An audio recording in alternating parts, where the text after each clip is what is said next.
Rodičia nás vzali na letisko, rozlúčili sme sa a vyrazili sme tentokrát do Španielska. Smer Valencia. Branko chcel vidieť lietadlá, jeho slovným spojením to spíš. Veľmi sa tešil.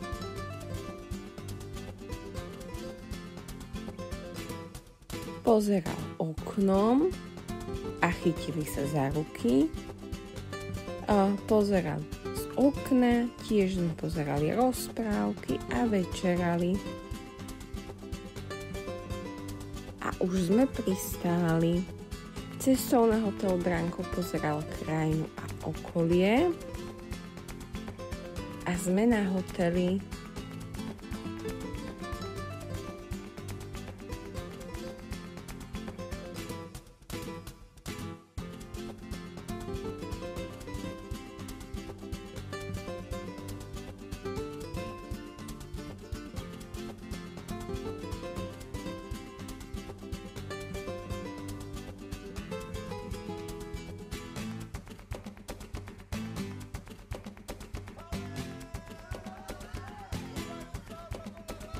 A ideme na pláž.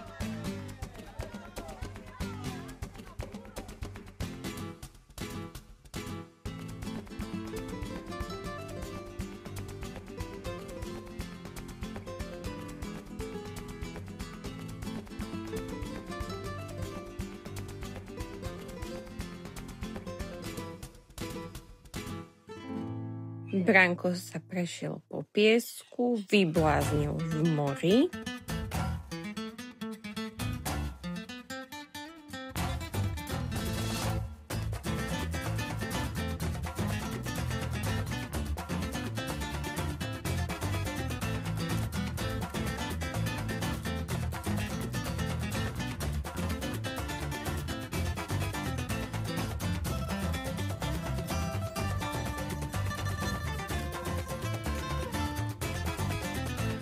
A večer zaspal ako bábätko, celý šťastný. Druhý deň vo Valencii začali sme raňajkami, Branko dokonca skúsil džús a ideme do bioparku.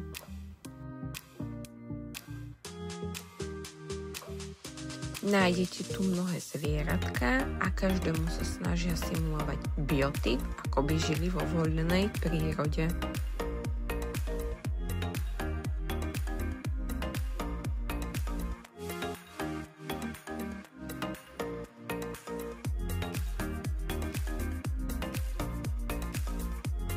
Potom sme išli do nedalekého parku, kde je skvelá prechádzka. Ak máte šťastie, môžete sa člnkovať na jazere. My sme to šťastie nemali.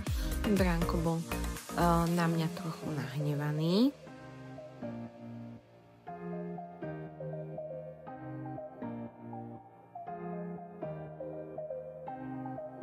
Ale rýchlo som si Branka udobrila a išli sme na pláž.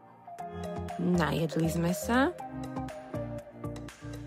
a išli na kolotoče.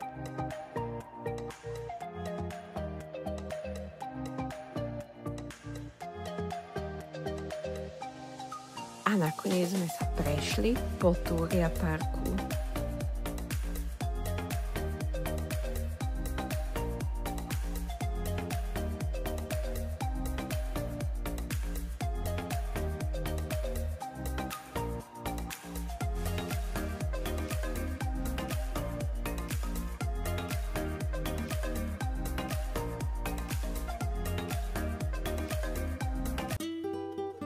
Tretí deň vo Valencii, začali sme raňajkami.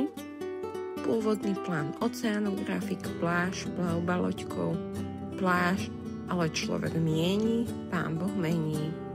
Rozpršalo sa, zrušili plavbu, nový plán, oceanografik a improvizácia. Branka zaujala vodná stena aj všetky rybičky. Aj potápačov pri žralokoch sme videli. Delfínia show must have, na ktorej sme boli 3-krát.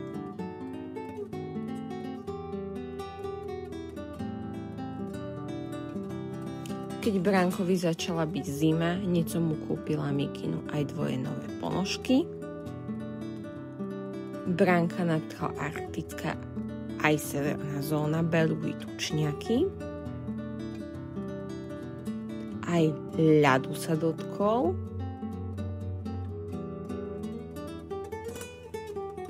Aj novú kamošku si Branko vybral. Keď prestalo pršať, vzala som Branka na pláž, na večeraca, videl rozbúrené more a aj ho napadlo sa ísť kúpať, ale nedovolila som to. A nakoniec sme našli tancujúcich ľudí cestou na hotel a trochu sme si zatancovali aj my, aj keď po našom. Štvrtý a posledný deň vo Valencii začali sme raňajkami, potom išli do obchodu.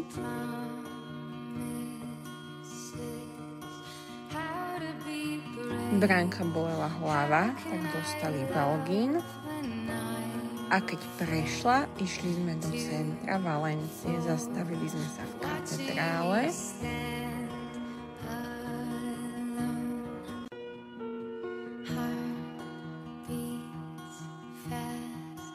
Branko tu bol neuveriteľne pokojný.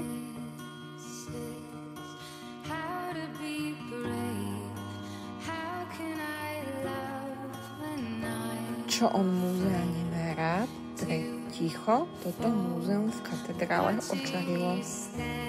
Aj samotná katedrála.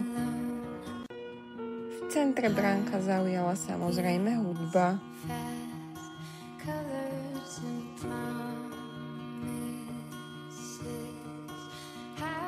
Prešli sme aj Market Central a nakoniec sme išli na pláž.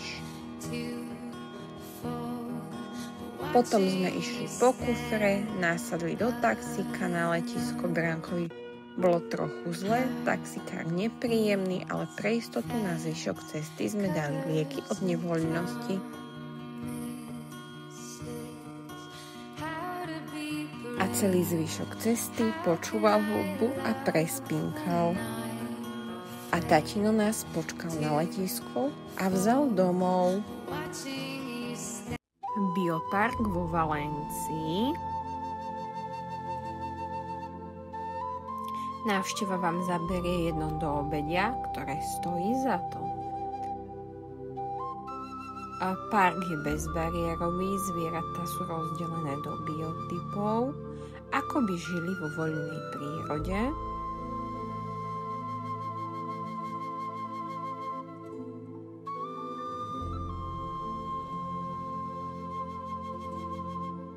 Branko sa zlakol opičiek, ale keď som mu vysvetlila, že sa tak rozprávajú, pochopil. Tip, vstup ZTP rovná sa polovičná zľava, ja som platila celý lístok, ale treba ho kúpiť priamo tam. Je tu aj mnoho reštaurácií.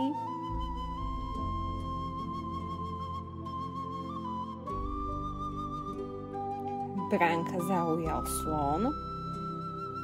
Je to úžasné miesto pre každého. Valencia Oceanographic. Lístky pre Branka zadarmo na ZTP, pre mňa polovičná zľava, musíte ale kúpiť na mieste. Je to najväčšie akvárium v Európe a boli sme tu celý deň. Branka očarila táto vodná stena. Nájdete tu mnoho vodných živočíchov a vodné vtáctvo.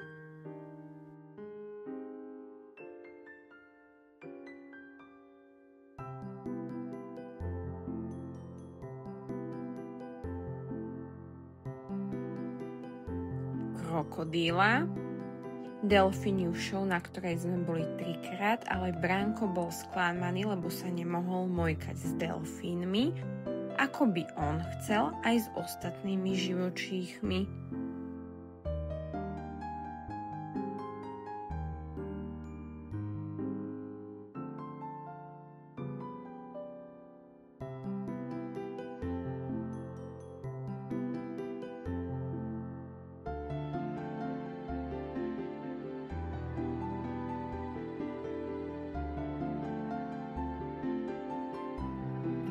V arktickej zóne majú beluhy aj tučniaky.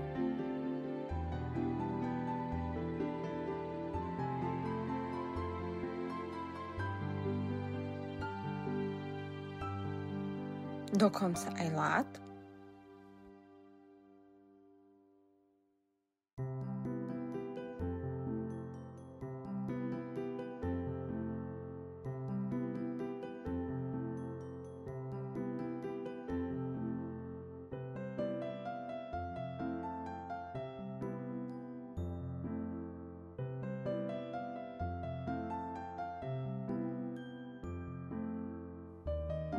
Aj nemá.